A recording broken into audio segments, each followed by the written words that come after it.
आइए सुनिए, देखिए, समझिए सनातन सत्य। जैसी दृष्टि वैसी सृष्टि, दृष्टि विज्ञान। कुदरत, कुदरती रचना एवं कुदरत के कानून से शाश्वत सुख की प्राप्ति। जोधपुर के परम पूज्य महात्मा उपासक प्रोफेसर डॉक्टर सोहन राज तातेड़ के निर्देशन में सनातन सत्य। जैसी दृष्टि वैसी सृष्टि, दृष्टि विज्ञान।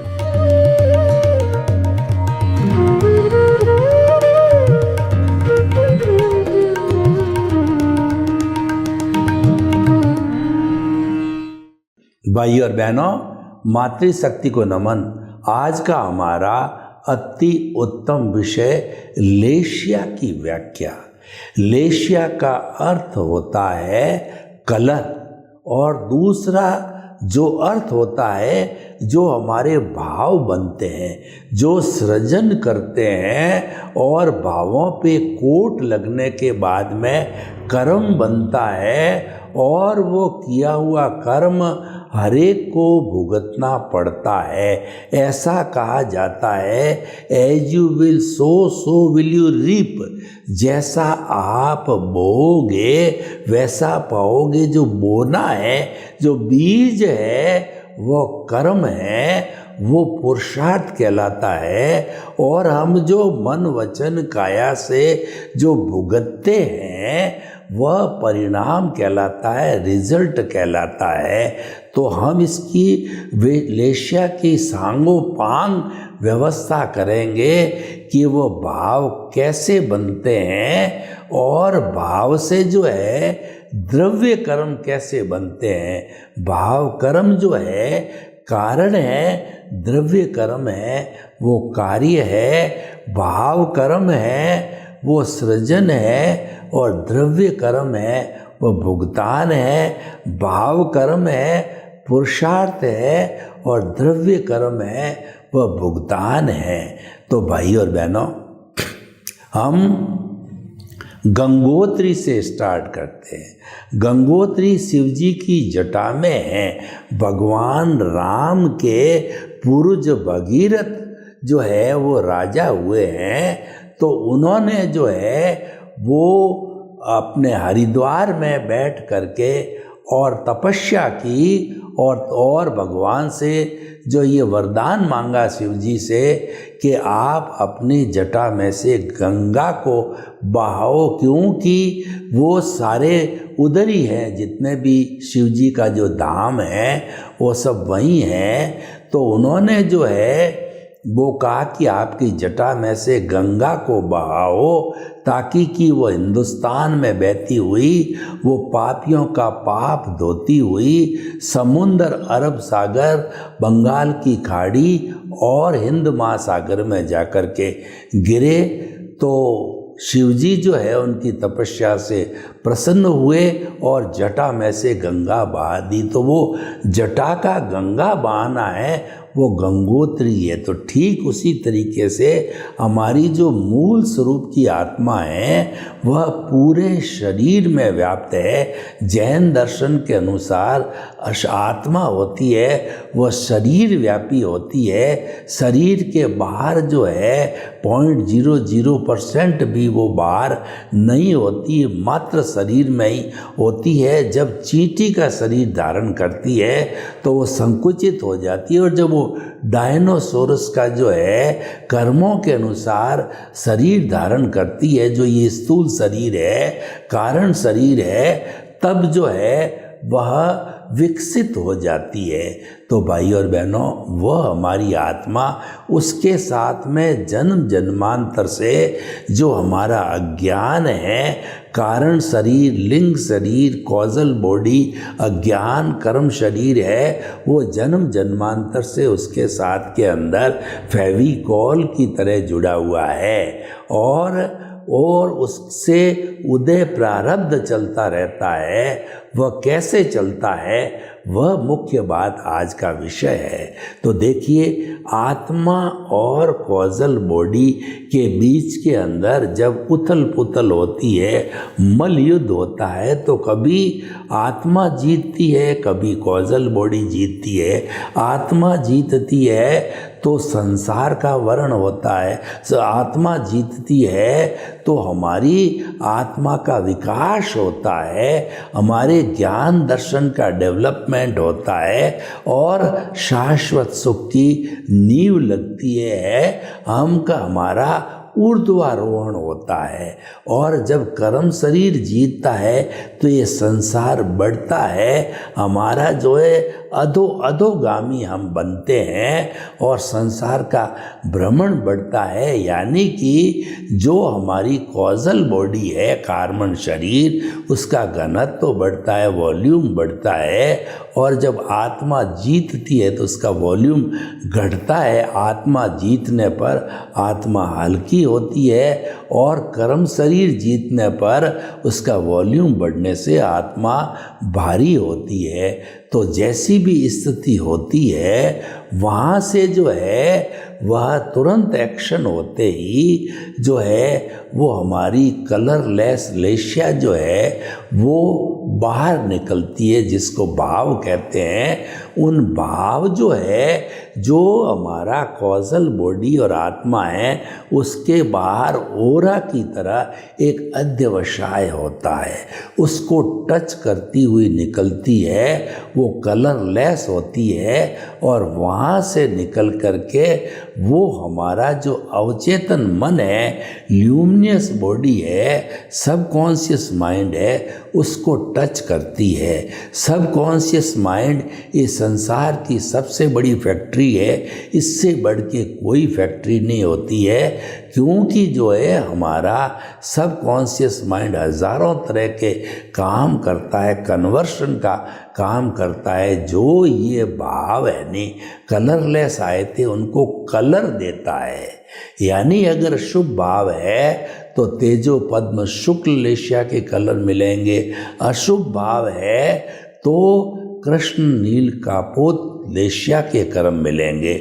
यहाँ पर हम लेशिया को समझते हैं मूल रूप से ये भाव है, लेकिन वो कलर जो है मिलने से वो द्रव्य बनते हैं। देखिए कि अगर तेजो लेशिया है, यानी कि चमकता हुआ गुलाबी रंग है, तो वह हमको शांति देता शुभ भाव है। और जो है उसके बाद में पद्म लेशिया है तो वह चमकता हुआ हल्दी का कलर होता है, वह हमें आनंद की अनुभूति कराता है। और तीसरा वाइट ट्यूबलाइट की तरह चमकता हुआ वाइट कलर होता है, तो वह हमारी जो है शुक्ल लेशिया होती है। वो उन लोगों के आती है जो कि शीघ्र मुक्ति में जाने वाले होते हैं। हर एक के शुक्ल लेशिया नहीं आती है, तेजो आती है, या जो है वो और ज़्यादा शुद्धि वाले होते हैं तो पद्म आती है। लेकिन उसके बाद शुक्ल लेशिया तो रेयर उन लोगों के आती है जो शीघ्र एक दो भवों में मुक्ति जाने वाले होते हैं। तो ये तीन कलर जो है ये हमारे अवचेतन मन पर उतरते हैं।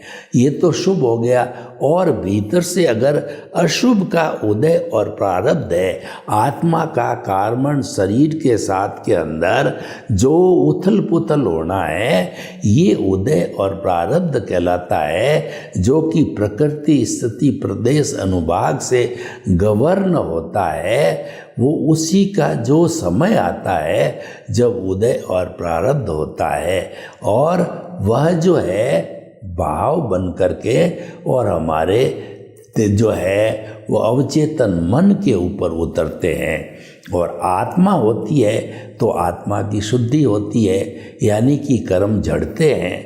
तो अब देखिए कि जो अशुभ भाव भीतर से आते हैं उनका उदय प्रारब्ध है। तो कृष्ण नील कापोत लेशिया, कृष्ण है गहरे काले रंग की जो है ब्लंट जो काले कलर है, उसकी लेशिया होगी। हिंसा के भाव पंचेंद्रिय वध है, शराब पीना इत्यादि महाहिंसा, वेश्यावृत्ति, महान हिंसा के भाव आते हैं। ये होगी हमारी कृष्ण लेशिया। और दूसरी होती उससे थोड़ी सी डाइल्यूट नील लेशिया, ब्लू कलर की, जो ब्लंट ब्लू कलर, चमकता हुआ नहीं, गहरा ब्लू कलर, तो वह जो होती है झूठ कपट की होती है, उससे जो है तिर्यंच गति मिलती है। और जो कृष्ण रेश्या होती है उससे नरक मिलता है। और तीसरी होती है कापोत लेशिया। तो कापोत लेशिया और थोड़ी डाइल्यूट कलर की होती है, वह जो कबूतरी रंग की होती है, उसमें नेगेटिव थॉट्स है, किसी के प्रति ईर्ष्या करना, जलन करना इत्यादि बातें होती है, तो कापोत लेशिया होती है। तो वो कापोत लेशिया जो है, ये तीनों लेशियाएं जो अवचेतन मन को टच होती है, यानी कि जो है अवचेतन मन जो है उनको वाइब्रेशंस जो आए थे, उनके साथ अब क्या होता है कि चेतन मन जुड़ता है। यानी कि हमारा जो चित्त है जो कि इस स्थूल बॉडी पर काम करता, उसके साथ चेतन मन है, तो जो वाइब्रेशंस जो है शुभ अशुभ आए हैं, वो जो है हमारे इस जो है वो चित्त के साथ, दिमाग के साथ जो कहिए या चेतन मन के साथ कहिए, उनकी परमिशन उनके साथ जुड़ते हैं, तो हमारे जो है वो डक्टलेस जो है ग्लैंड्स होती है पूरी बॉडी के अंदर, जो अवचेतन मन से जुड़ी होती है, with the permission of the चेतन मन कहिए या हमारा स्थूल बॉडी कहिए या चित्त कहिए, उसकी परमिशन से जो है वो शुभ अशुभ जैसे भी होते हैं वो लिक्विड फॉर्म में, डक्टलेस ग्लैंड्स जो है लिक्विड फॉर्म में बदल देती है। इनमें कोई छेद नहीं होता है।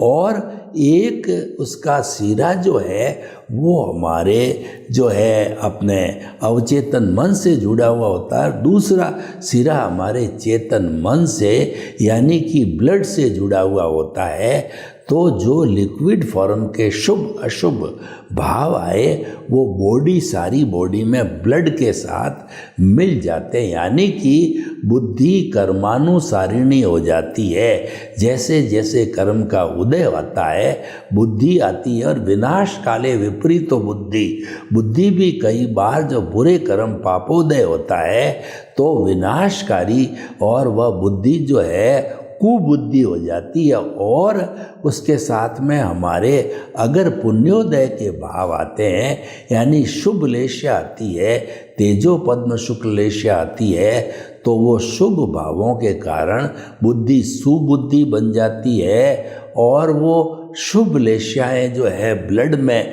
मिलकर के हमारी कर्मेंद्रियाँ, जो हाथ है, पाँव है और पांचों इंद्रियां हैं, वे सभी शुभ कार्य करने लगती है। किसी को जो है भोजन वगैरह देना है, किसी को दान पुण्य करना है, भगवान की जो है धार्मिक सारी क्रियाएं जितनी भी है वो करने लग जाता है। मंदिर जाना है, समय करना है, संवर करता है, लोगों का परोपकार करना है, जो सारे जो है शालीन कार्य यानी मानवता के कार्य जो है वह ये भाव करवा देते हैं। तो आप देखिए कि इस तरीके से जो है हमारा ये उदय और प्रारब्ध होता है, कर्मेंद्रियाँ वैसा एक्शन हमारे से करा देती है। और अच्छे भाव है तो अच्छा काम कराती, बुरे भाव है तो बुरा जो है पापोदय का काम कराती है। तो इस तरीके से ये हमारी जो है लेशियाएँ काम करती है। अब आप देखिए कि जो उदय प्रारब्ध चल रहा है उसके ऊपर अगर मान लो कि हमारे जो है जो चेतन मन है वो चेतन मन अगर उस पर रिएक्शन कर देता है कि उदय प्रारब्ध चल रहा है कि जो है दान जो है चल रहा है, दान देते रहो, और जो हमारे चेतन मन ने, हमारी बुद्धि ने उसके ऊपर रिएक्शन किया कि जो है वो दान जो है इस व्यक्ति को नहीं देना चाहिए, क्योंकि बुद्धि है वो राग द्वेष पैदा करती है, तो नहीं देने से अंतराय का बंद हो जाता है। ज्ञानावर्णीय, दर्शनावर्णीय, वेदनीय, मौनीय, आयुष्य, नाम, गोत्र, अंतराय, जो भी जैसी जैसी प्रवृत्ति जो उदय प्रारब्ध के ऊपर रिएक्शन किया जाता है उसके अनुसार जो है नए कॉजेज पढ़ते हैं, और वो नए कॉजेज है उसी रास्ते से चेतन मन से, डक्टलेस ग्लैंड से, लिक्विड के माध्यम से वो जो है हमारा जो अवचेतन मन है, ल्यूमिनियस बॉडी है, उसके अंदर जो है वो कलर्ड लेशिया बन करके और फिर आगे कलरलेस बन के पुनः जो हमारा कार्बन शरीर है उसके अंदर जाकर के पुण्य पाप के रूप में या शुभ अशुभ भावों के रूप में जाके जुड़ जाते हैं। हम कहते हैं ना कि संसार का काम बढ़ता रहता है, यही संसार का है, मतलब कार्बन शरीर है वो बाहर से आए हुए पुद्गलों से, कर्मों से, भाव कर्म के ऊपर जब कोड चढ़ता है, जब वो कर्म कहलाता है, उन कर्मों के जुड़ने से कार्बन शरीर हैवी होता है और उनके जड़ने से निर्जरा होती है और जुड़ने से बंद होता है। तो इस तरह निर्जरा धर्म है और बंद है वो एकांत पाप है। तो इस तरह की ये क्रिया जो है वो inside to outside, outside to the inside जो है ये क्रम चलता रहता है भावों का, और उसके अनुरूप जो है कॉजल बॉडी है वह बनती रहती है या वह जड़ती रहती है। जब वो संपूर्ण रूप से जड़ जाती है, यानी अज्ञान जब संपूर्ण जड़ जाता है तो आत्मा जो है शुद्ध हो जाती है। आई माइनस अज्ञान is equal to pure soul हो जाती है, और प्योर सोल होती है वह जो है सिद्ध शिला में जाकर के भगवान बन कर के विराजित हो जाती है, यानी कि वो वहाँ पर जो है वह शाश्वत सुख को प्राप्त हो जाती है। तो भाई और बहनों, ये सारा सर्किट है शुभ लेशिया का, अशुभ लेशिया का, बाहर भीतर से बाहर आना, बाहर से भीतर जाना, और फिर कार्बन शरीर के साथ में इकट्ठा होना आदि। तो भाई और बहनों, अब हम जो है यह जो है जानकारी करना चाहते हैं कि हमेशा हमेशा के लिए हमारा ये प्रोसेस जो है कैसे समाप्त हो सकता है। तो हमेशा हमेशा समाप्त करने के लिए हमको एनलाइटनमेंट पैदा करना पड़ेगा, क्योंकि उदय और प्रारब्ध जो है वो तो कॉजल बॉडी से चलता रहता है, और कॉजल बॉडी जो है जब तक समाप्त नहीं होती है, ज़ीरो नहीं होती है, तब तक मुक्ति की अवस्था या शाश्वत सुख की अवस्था प्राप्त नहीं होती। तो इसको ज़ीरो करने का मूल्य बताते हैं, यानी संवर होना चाहिए। संवर का मतलब आश्रव जो है पुण्य पाप के रूप वाले कर्म जो भीतर आते हैं उनको सीमेंटेड करना, उनको रोक देना ताकि वो भीतर नहीं आवे, वह संवर कहलाता है। तो जो है और कर्मों का जड़ना, कार्बन शरीर से जड़ने को हम निर्जरा कहते हैं। भगवान ने दो धर्म बताए, संवर और एक निर्जरा। संवर का अर्थ होता है प्रत्याख्यान प्राणी मात्र को दुख न देना, कष्ट न देना, ताकि कर्मों का बंधन न हो। वह तो जो है इसकी एक डेफिनेशन हो गई, और त्याग प्रचान करना ये दूसरी डेफिनेशन हो गई। तो भाई और बहनों, हम जो है इसके साथ साथ में हम ये जानना चाहेंगे कि हमेशा हमेशा के लिए हम इससे छूट जाएं, तो आप मान के चलो कि हमारे अज्ञान को संपूर्ण नाश करना होगा, यानी कि हमारा फिर जो है नया बंध न हो, और भीतर जो पड़ा है उसको जो है संपूर्ण बर्फ की शिला की तरह उस डिस्चार्ज को समाप्त कर दिया जाए। तो संपूर्ण बंद करने के लिए हमारा एनलाइटनमेंट होना, यानी पहले तो पहली कंडीशन है हमारा हमारा भाग्योदय होना चाहिए। दूसरी कंडीशन है कि उस भाग्योदय के साथ में हमको जो है ज्ञानी पुरुष या सद्गुरु मिलना चाहिए, क्योंकि गुरु बिना ज्ञान नहीं होता है। गुरु गोविंद दाऊ खड़े और काके लागू पाए, बलिहारी गुरु आपनी और गोविंद दियो बताए। जो गुरु होता है वही ईश्वर गोविंद के दर्शन कराता है, उसके बिना दर्शन नहीं होता है। तो हमारा गुरु होता है वह जो है वो हमारे को ज्ञान प्रदान करता है। वो गुरु का भाग्योदय, हमारा भाग्योदय गुरु निमित्त बनता है, हम निमित्त बनते हैं और कुदरत संजोग जुटाती है और हमारा इंटरेस्ट होता है, इंटेंशन होता है।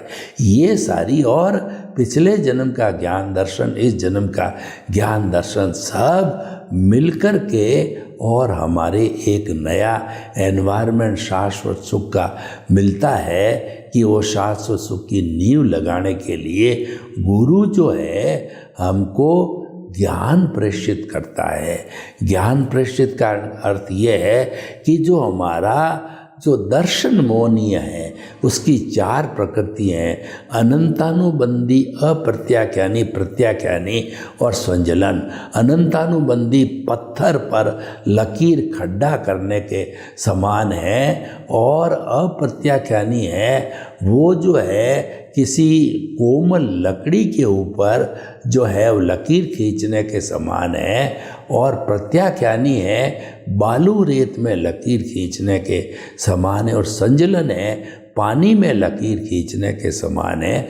तो ये कोई मतलब ही नहीं हुआ पानी वगैरह, ये बहुत डाइल्यूट होती है जो एज गुड एज डिस्चार्ज समाप्त होती है।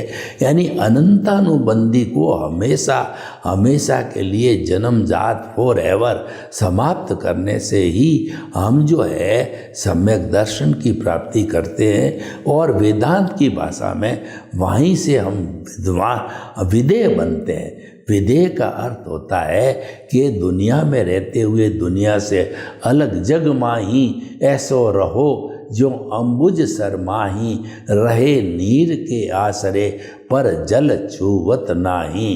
Remain in the world as a lotus remains in the water. तो हमारा जो ये कमल का पौधा होता है वह तो जो है वह कीचड़ में खिलता है, और कमल का जो मूल फूल होता है वो सूर्य की किरणों के साथ उसका तादात्म्य है। यानी विदेह का अर्थ ये हुआ कि आपका संबंध अपनी आत्मा से हो, और जो है हम जो मन वचन काया की क्रिया करते हैं उसको अलग रखा जाए। यानी प्रकृति और पुरुष को अलग अलग रखना विदेह की साधना है, दोनों को जुड़ने नहीं देना है। क्योंकि जो हमारा प्रकृति है मन वचन का है वो तो परिणाम है, और हमारा जो कहना पुरुष है, जो हमारी आत्मा है, उससे ही हमारे पुरुषार्थ होता है, रियल पुरुषार्थ होता है। और मन वचन काया तथा उससे जुड़ी हुई हर अवस्था मात्र कुदरती रचना है और वो व्यवस्थित है। इसका अर्थ ये है उदय प्रारब्ध चलता रहता है, और वह व्यवस्थित का अर्थ हुआ कि वो प्रीडेस्टिन्ड है, वो फिक्स है। जो होना होता है वही होता है, उसके अतिरिक्त कुछ भी नहीं होता है। ये पूरे जीवन भर चलता है। यानी पिछले जन्म की जैसी हमारी स्क्रिप्ट है, फिल्म है, मन वचन काया की बैटरी है, जैसा हमने जो है वो कहना चाहिए कि भाव कर्म डाले हैं उसके अनुरूप ही हमारे द्रव्य कर्म बनता है, उसके अनुरूप ही कॉजल बॉडी से हमारा उदय और प्रारब्ध होता है।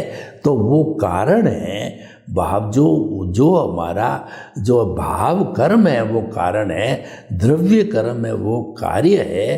तो इस तरीके से जो है हम ये सारा भुगतान हमारा जो चलता रहता है। लेकिन अब प्रश्न ये है कि हमारे को जो है आज का जो हमने ये सारा विषय लेश्या ध्यान का लिया है, प्रमुख विषय है। लेश्या का मतलब भाव बिगाड़ो भव बिगड़ेगा, भाव सुधारो भव सुधरेगा। यानी कि जो मुक्ति है वो भाव भावों से है, वो लेश्याओं से है। और वो जो हमारा क्रिया है, जो मन वचन की क्रिया है, वो क्रिया मात्र जो है वो कुदरती रचना है और क्रिया से मुक्ति नहीं है। वो तो परिणाम है, रिजल्ट है, भुगतान है। और हमारा रियल पुरुषार्थ है वो भाव है। तो इसीलिए भाव के ऊपर, लेश्या के ऊपर पूरा ध्यान देना चाहिए। कभी भी भाव नहीं बिगाड़ने। और भाव दिखते नहीं हैं। जो हमारा उदय प्रारब्ध होता है वो विचारों के माध्यम से होता है।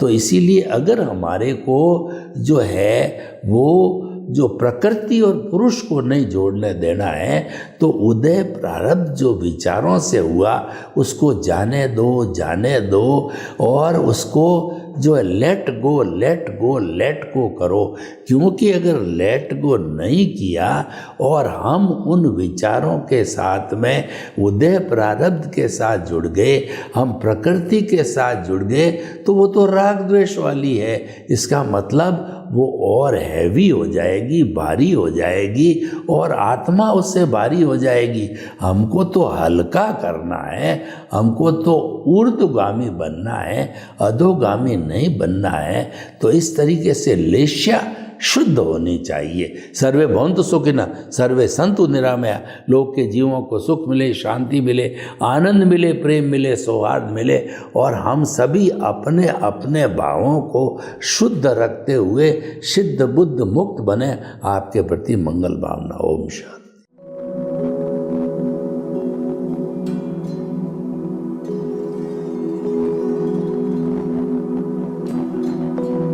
एक ऐसा अंतर्राष्ट्रीय ख्याति प्राप्त मानव जो गुरु प्रेरणा से पिछले 20 वर्षों से वानप्रस्थ जीवन जीते हुए 24 घंटे मानवता की सेवा में संलग्न है।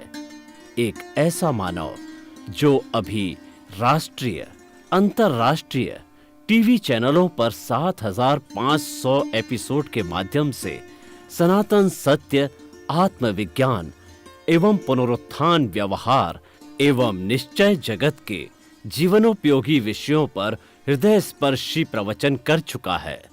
उस मानव का नाम है महात्मा उपासक प्रोफेसर डॉक्टर सोहन राज तातेड़। प्रोफेसर तातेड़ द्वारा योग, दर्शन, शिक्षा विषयों पर रचित पीएचडी स्तर के 250 शोध ग्रंथ भारत के 100 प्रतिष्ठित विश्वविद्यालयों में शोधार्थी पढ़ रहे हैं तथा वे सभी शोध ग्रंथ वहां की सेंट्रल लाइब्रेरियों में उपलब्ध हैं। महात्मा सोहन राज ने अभी तक हजारों स्कूलों, कॉलेजों, विश्वविद्यालयों एवं संस्थाओं में सेमिनार, वर्कशॉप, कैंप लगाकर लाखों विद्यार्थियों को योग, दर्शन, शिक्षा का प्रशिक्षण देकर उन्हें सुसंस्कारित किया। डॉक्टर तातेड़ ने भारतीय संस्कृति उत्थान के 4000 से अधिक समसामयिक विषयों पर आर्टिकल लिखकर ऑनलाइन जर्नल, पत्रिकाओं, वेबसाइट्स पर प्रकाशित किया, जिसका उपयोग लाखों पाठक कर रहे हैं। उपासक तातेड़ के 5000 से अधिक आज का सुविचार, आज का शुभ संदेश, आज का मंगल भावना योग आदि चिंतन websites, Twitter, blogger, Facebook, YouTube माध्यमों से लाखों लोग अपना जीवन निर्माण कर रहे हैं। मानवता के मसीहा ऐसे महामानव महात्मा सोहन राज तातेड़ के प्रोफाइल को अभी तक विश्व के 20 लाख दर्शक यूट्यूब पर, 12 लाख गूगल पर एवं लाखों दर्शक फेसबुक, ब्लॉगर, ट्विटर और इंस्टाग्राम पर देख चुके हैं।